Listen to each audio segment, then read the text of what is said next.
It's a beautiful day, baby. If you've been waiting to have a Diamond C LPT where you could run all functions from a wireless remote, today's the day. The Shurco SureLink wireless control system lets you run the tarp, the jacks, and the cylinder all from one place. You simply have this selector here, so we're on tarp right now. So we'll deploy the tarp, can run it out, bring it back in. Next we go to the cylinder, we can run it up, back down gravity, and then go to the jacks. That makes hooking and unhooking super simple.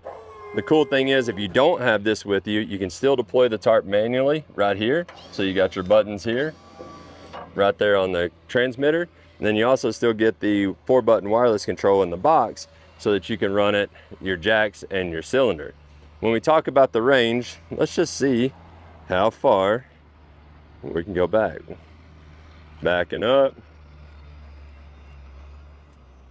That's probably 50 feet, 75, 100. I think this is probably plenty to be safely operating a trailer. We're kind of getting back here in the trees a little bit, but it's safe to say that the range is pretty good.